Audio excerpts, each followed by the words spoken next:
Mario, Sí, ¿podrías escribir la última escuela, porfa? sí. Lo Ahí último. esperemos que se vayan sumando y ahí escribo todo.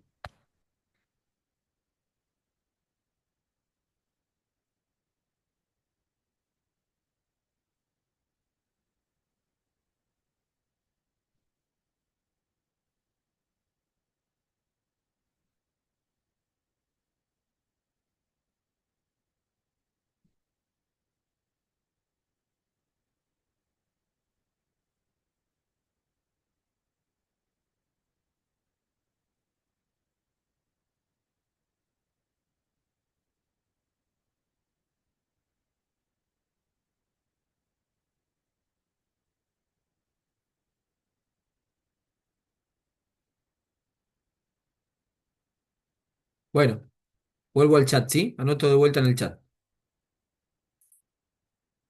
Habíamos dicho, tercera escuela, El doble flujo de la comunicación. el doble flujo.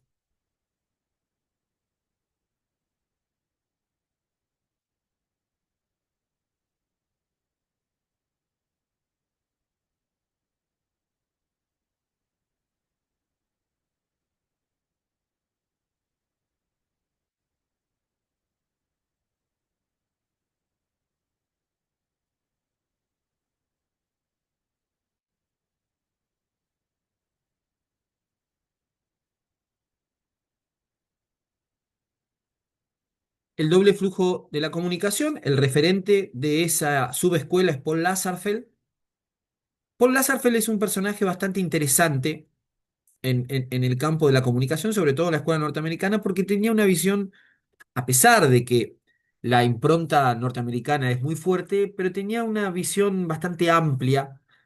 Y después va a tener una experiencia que la vamos a ver un poco más adelante con un intelectual de la escuela de Frankfurt, un alemán, Adorno. Van a tener un evento ahí muy variopinto, muy lindo, que lo vamos a contar un poco más adelante. Cuando se chocan las dos escuelas más fuertes en ese momento, que es la escuela norteamericana y la escuela crítica, van a ser una experiencia en conjunto ellos dos que va a sacar chispas. Pero bueno, la tercera escuela entonces plantea esto de la comunicación en dos etapas, de las audiencias a los líderes y de los líderes al revés, de los medios a los líderes y de los líderes a las audiencias, en el impacto o en el procesamiento de los mensajes, digamos, ¿no? La cuarta escuela es la teoría de la información,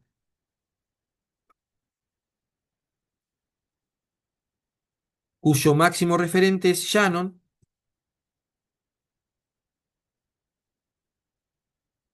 En esta escuela se publica un libro distintivo que se llamó, fíjense el nombre del libro, ¿no? La teoría matemática de la comunicación. Como si la comunicación humana tuviera algo de matemática, ¿no? Fíjense el nombre, ya lleva implícita la carga, la teoría matemática de la comunicación. No hay nada menos matemático que la comunicación humana, ¿no? Todas estas cosas que listamos o que enumeramos, pensamiento, formas de sentir, trayectorias escolares, historización, tragedias familiares, tragedias colectivas, todo eso nos constituye como sujetos. ¿Qué podemos tener nosotros de matemáticos? Somos lo más impredecible que hay. Sin embargo, en ese momento había una preocupación, como les decía, muy grande por encontrar regularidad en el comportamiento humano.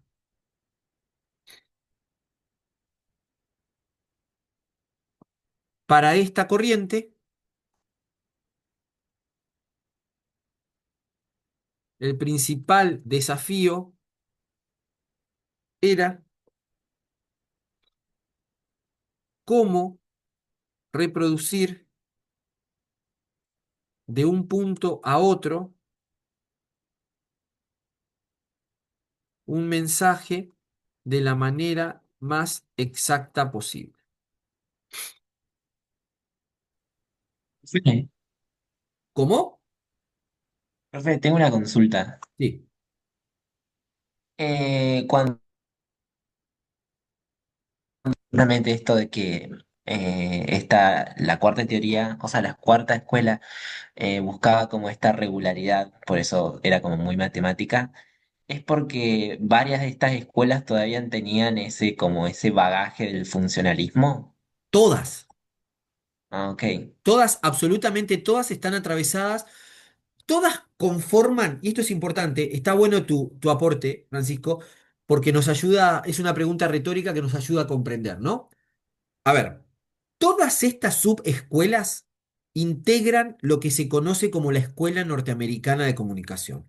Ojo con eso, para las instancias de evaluación, para los parciales, los finales y demás. Cuando nosotros preguntamos acerca de la Escuela Norteamericana de Comunicación, ustedes tienen que tener claro el contexto en el que emergen esos estudios, que es un poco lo que repasamos la semana pasada con la presentación, el nacimiento de la radio, la vigencia del pensamiento científico, la cosmovisión funcionalista del mundo. ¿Se entiende, chicos? Y dentro de los estudios norteamericanos, pero todos tienen esas mismas características, encontramos como pequeñas subescuelas. La escuela de Chicago, la Mass Communication Research, el flujo en dos etapas, la teoría de la información. ¿Se entiende? Cada una de esas escuelas o subescuelas fue como agregando pequeños datos o pequeñas perspectivas, pero todos estaban convencidos de que la comunicación debía ser algo mensurable, ordenado, ¿sí? ¿Se entiende? Es muy importante comprenderlo porque el resto de las escuelas que vienen después le van a tirar a la yugular, ¿no? Con los tapones de punta a esta escuela norteamericana que además logra exportar su modelo que fue diseñado exclusivamente para esa sociedad que miraba, que era la sociedad norteamericana, lo va a exportar a todo el mundo. Por eso les decíamos en la primera clase cómo hoy, cuando vos abrís el manual de sexto grado, todavía aparece representada la comunicación humana como emisor, receptor, mensaje, canal, código. Eso obedece, eso sucede porque somos víctimas en general de un proceso de colonización simbólica muy fuerte. Nuestros consumos culturales son fuertemente colonizados por países claramente con un ímpetu imperialista, del cual sacan provecho. Esta es la perspectiva de Matelar. Voy a ir, espero que lo tengan abierto, búsquenlo, así lo leen conmigo, la página 42 del libro de Matelar, donde él está hablando de esta teoría. Búsquenlo, página 42, así lo leen conmigo.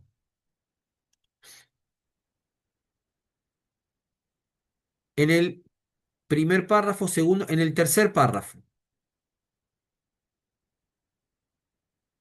Dice, Shannon propone un esquema del sistema general de comunicación y dice, el problema de la comunicación consiste, en su opinión, en reproducir, ahí hay una cita textual, reproducir en un punto dado de forma exacta o aproximada un mensaje seleccionado en otro punto.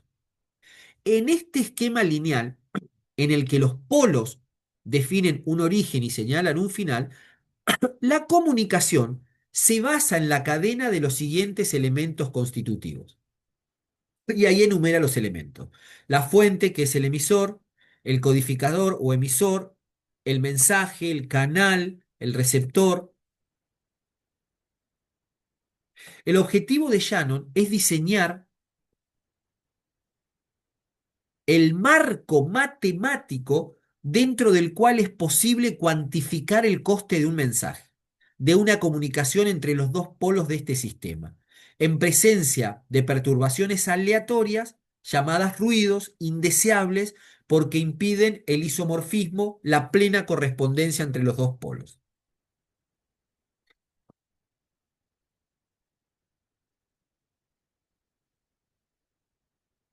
Y acá está, en la página 43, 1, 2, el tercer párrafo, donde quería llegar. Dice, esta concepción del proceso de comunicación como línea recta entre un punto y otro va a impregnar escuelas y corrientes de investigación muy distintas, incluso radicalmente opuestas sobre los medios de comunicación.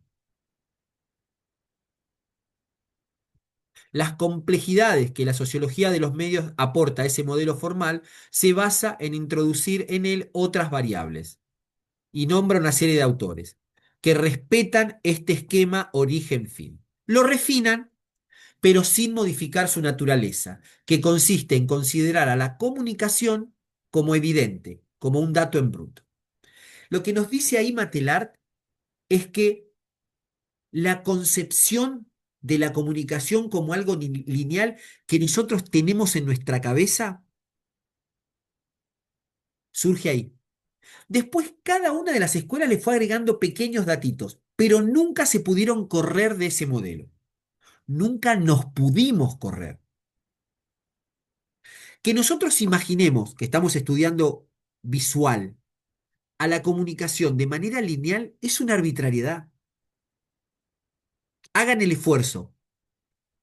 Es una arbitrariedad. Tranquilamente lo podríamos dibujar de manera circular, donde a veces somos emisores, a veces receptores, y eso circula de manera circular.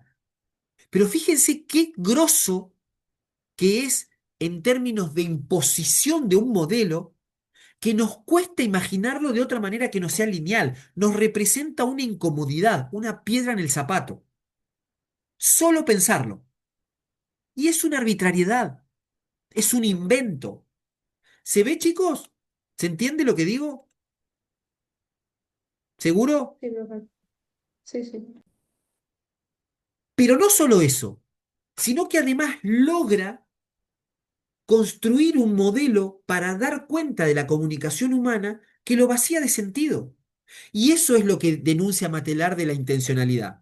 Que nosotros no nos interroguemos por quién es quién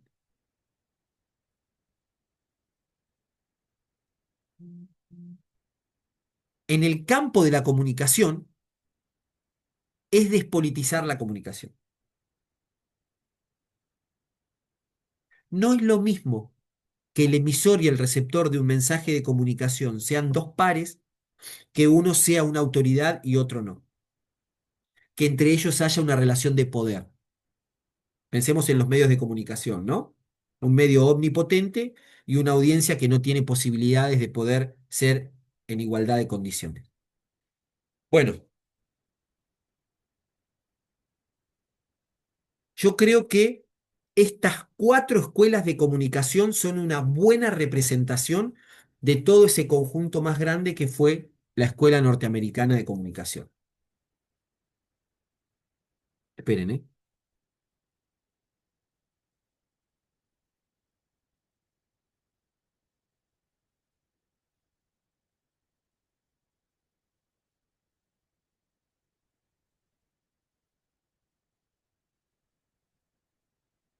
Hasta acá, esta primera aproximación que hacemos. ¿Se entiende? ¿Se entiende? ¿Es claro? Vamos a mirar un videito, a ver cómo nos lo explican desde otros lugares. Este encuadre que yo les doy es el que hacemos siguiendo a Matelar. Las perspectivas, ahora vamos a ver en el video que da las características generales y nombra otros autores y demás. Lo que nosotros hacemos es el seguimiento, como siempre les decimos, a partir de una lectura bibliográfica, que es la de Matelar. ¿Sí? Vamos a escucharlo, a ver qué dice.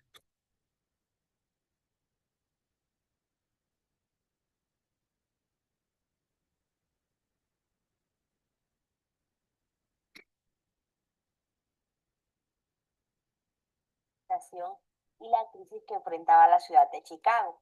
Se originó en el año 1929 a consecuencia de la rápida industrialización y la crisis que enfrentaba la ciudad de Chicago.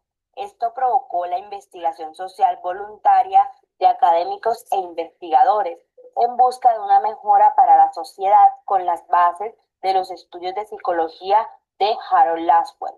Su centro estaba constituido en la Universidad de Chicago y comenzó a desarrollarse a principios del siglo XX. A su vez, su desarrollo fue sostenido desde su inicio hasta los años 60, cuando significó en gran manera un avance de conocimiento empírico, comercial y administrativo sobre la comunicación y sus efectos. La escuela norteamericana es muy importante. Fue la primera escuela que abordó la comunicación como una disciplina científica, la cual se inició en 1929 con los estudios del pionero psicólogo experto en ciencias políticas llamado Harold Laswell. Los estudios de las escuelas norteamericanas van encaminados a efectos directos de los medios de comunicación sobre el receptor, efectos limitados por los factores psicológicos individuales, intervención de factores grupales y sociales. Los máximos exponentes son Harold Laswell, Robert Merton, Paula Lasser, David Berlo. Estos exponentes comparten ideales de la comunicación acompañados de diversas teorías aplicadas en la escuela, como la teoría de la información, creada en 1940 por Claude Shannon y Walter Ware, quienes la implementaron con la capacidad de transmitir y procesar la comunicación de manera rápida y efectiva, acompañados de unos elementos que son fuente, código, mensaje e información. También encontramos la teoría de la aguja hipodérmica. Esta es un modelo de comunicación que sugiere que un mensaje con destino específico es directamente recibido y aceptado por el receptor. Uno de los principales representantes de esta teoría fue Harold Laswell. Esta teoría se desarrolló en la Primera y Segunda Guerra Mundial, en Gran Bretaña y Alemania, donde se empezó a reflexionar sobre este bombardeo enorme de propaganda como un medio para manipular a la gente. Teoría de los efectos limitados. Esta surgió en la década de los 40 y en el siglo XX, y algunos de sus principales exponentes son Paula Sarfeld y Robert Merton. De esta teoría se supone que la sociedad tiene la capacidad de interpretar los mensajes que los medios emitan y por consiguiente la sesión estaría sometida a los hábitos de recepción y percepción de cada uno de los individuos. De acuerdo con mi compañera, incluso estos mecanismos han permitido la manera de comunicarnos por mensaje escrito, mensaje hablado, redes sociales, etc. Sí. Vamos a agregar, porque yo no me, está bueno y en el texto de Matelar aparece la teoría de la aguja hipodérmica. Vamos a ponerla como 5 porque es importante. La teoría de la aguja hipodérmica. Porque para el periodo es importante, hipodérmica. Esta teoría consideraba que un mensaje podía ser capaz de movilizar de manera completa a las audiencias, porque se filtraba en sus procesos mentales. La imagen de la aguja hipodérmica es como que te pueden inyectar una idea abajo de la piel, ¿no? Como cuando te inyectan un antibiótico o algo y vos reaccionás y te comportás de acuerdo a eso. Esa es la teoría de la aguja hipodérmica. Ahí sumamos la quinta teoría. Bueno, hasta acá una descripción en 2 clases que hemos hecho de los estudios norteamericanos de comunicación con sus diferentes subescuelas, una lectura en el medio que es la lectura de Matelar, que se llama Los Nuevos Empirismos, el capítulo 2 del libro de Matelar, y los antecedentes, contexto en el cual emergen los estudios de comunicación. Estos 3 o 4 elementos vamos dejándolos atrás, ¿no? Vamos avanzando. ¿Sí? Esto es importante porque es lo que hemos trabajado en estas clases. Contexto en el que emergen los estudios de comunicación, los vimos. Característica de la Escuela Norteamericana de Comunicación, si las tuviéramos que simplificar, si las tuviéramos que aglutinar en todos, es reduccionista, es ahistórica, es asocial, ¿no? Todas esas características las vamos a leer en un texto que se llama Crítica, y es el texto que sigue, a la teoría de la información, de Ricardo López Pérez. Ese texto lo encuentran en el campus y le damos lectura. ¿Qué vamos a encontrar en ese texto que es hermosísimamente espectacular? Vamos a encontrar una crítica muy clara a ese modelo norteamericano de comunicación. En general, ¿no? Va a decir, es un modelo histórico, social, es un modelo que no se interroga por la propiedad de los medios masivos de comunicación, es un modelo que busca explicar la comunicación humana desde un modelo propio de las ciencias exactas.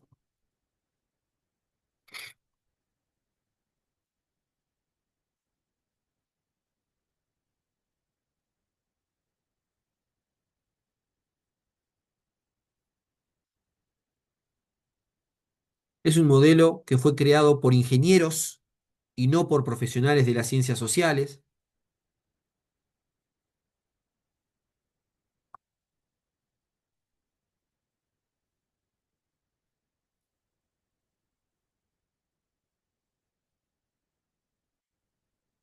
Que reduce la comunicación a un simple movimiento de un punto a otro de una cadena.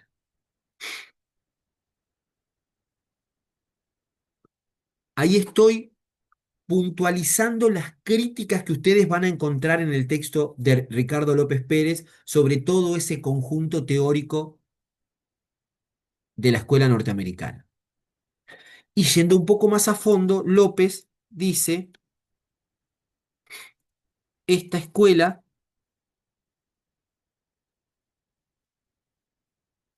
sostiene este modelo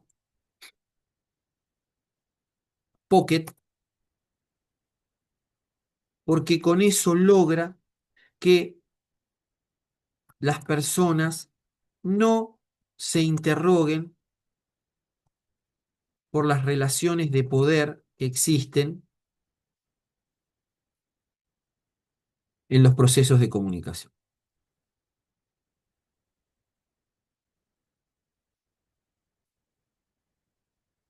¿Se acuerdan cuando en Comunicación 1 trabajábamos el texto de Roland Barthes que se llama La mitologización de la realidad? ¿Se acuerdan? Que Barthes dice, la realidad nosotros la atravesamos como si fuera un mito. Es decir, nos comportamos de la manera que la sociedad espera que nos comportemos. No se nos ocurre cuestionarnos, interpelar ese orden social. Simplemente desempeñamos el papel que la cultura nos ha asignado para que vivamos. ¿Se acuerdan? Pero a la realidad la vemos como si fuera un mito, imposible de ser modificada. Cuando los colectivos sociales toman conciencia de que la realidad es una construcción y se sienten profundamente oprimidos, sobrevienen los cambios. Se dan cuenta, es lo que se llaman en ciencias sociales los procesos de toma de conciencia. Toman conciencia de que están en una relación de absoluto opresión y van por todo. ¿Tienen esa idea? Pero son los grandes procesos revolucionarios o de cambios que ha tenido la historia. Pero mientras eso no sucede, nosotros vivimos la realidad como lo dado, como lo que es. No nos interpelamos eso. La pregunta es, ¿por qué no pateamos el tablero? ¿Por qué? ¿Por qué aceptamos la realidad tal cual como es si en gran parte resulta para una gran parte de la sociedad muy injusta? ¿Por qué creen que sucede eso?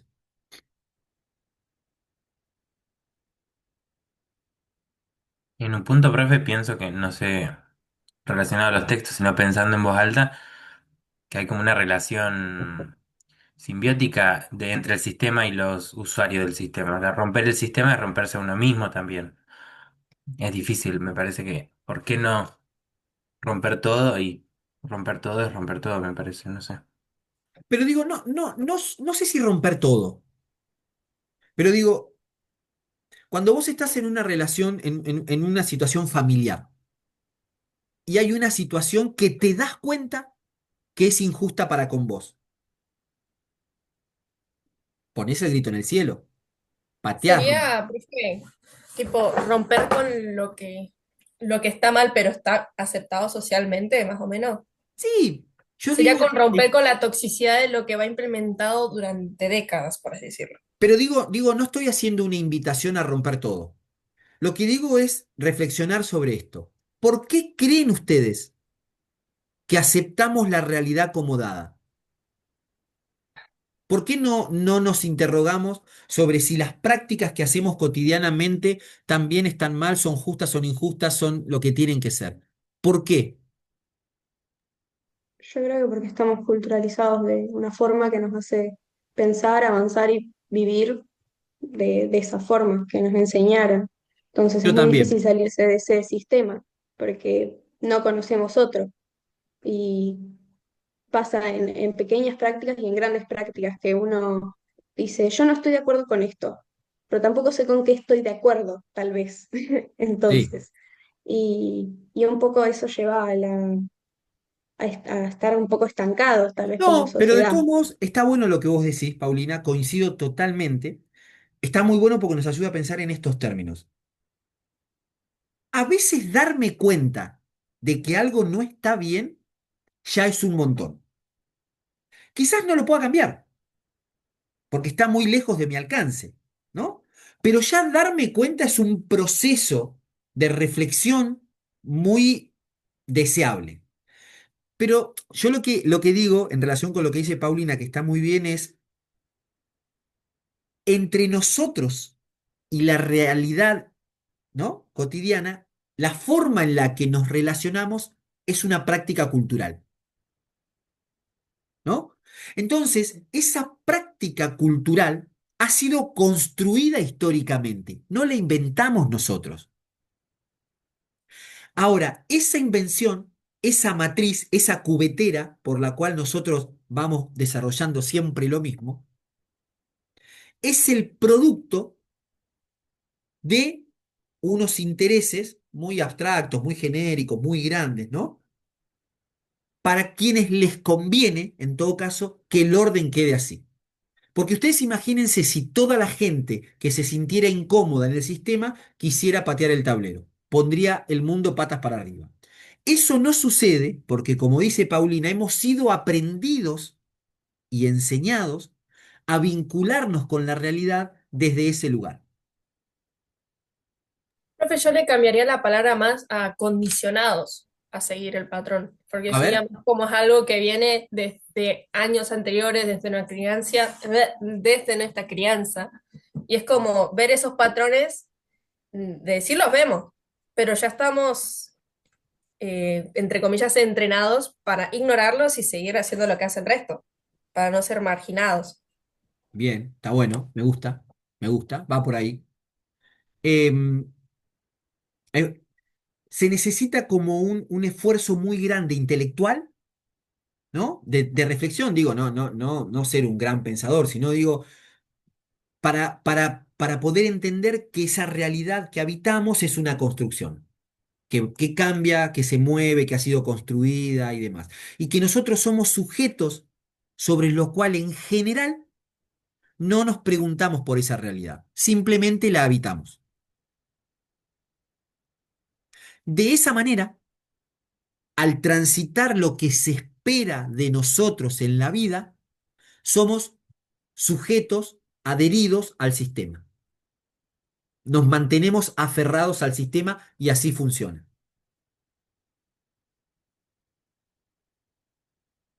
No importa, seguimos pensando. De todo eso habla el texto de Ricardo López Pérez que se llama Crítica a la teoría de la información. Lo que hace Ricardo López Pérez lo van a encontrar con mucha facilidad, lo van a leer y lo van a comprender porque es muy amigable el texto. Él hace un análisis muy profundo de cómo las críticas durante el tiempo se focalizaron sobre el modelo y lo explica sobre las limitaciones que tiene ese modelo norteamericano para poder dar cuenta de la comunicación humana. Un anuncio antes del cierre. La clase que viene, déjenme mirar el calendario.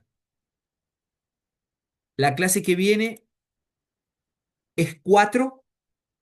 Vamos a trabajar este texto que lo tienen que traer leído, el de Ricardo López Pérez, y vamos a trabajar la escuela de Palo Alto o el Colegio Invisible, que es lo mismo. ¿Sí? Cerramos la primera parte de la escuela norteamericana y trabajamos la escuela invisible o el Colegio de Palo Alto, el 4. Y el 11 hacemos el primer parcial. ¿Sí? Fecha del primer parcial, el 11 de septiembre. ¿Sí? De todos modos, la clase que viene les vamos a dar un poco más de precisiones, cuáles son los textos que son los que hemos venido trabajando, algunas dudas, etcétera, etcétera. Nos queda una semana más en el medio, pero ya por lo menos les adelantamos la fecha de la primera evaluación. Entonces, hasta acá vamos como cerrando escuela norteamericana con todo esto que trabajamos en el capítulo 2 de Matelart, los nuevos empirismos, ¿sí?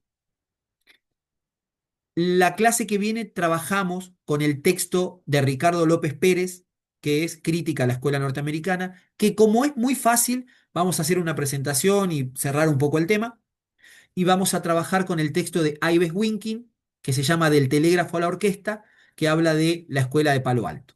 Todo eso el jueves que viene. Y ya quedamos bien parados para la primera evaluación que hacemos el 11. ¿Estamos, chicas, chicos? ¿Sí? Sí, sí, sí. Bueno, voy a dejar de grabar y hacemos un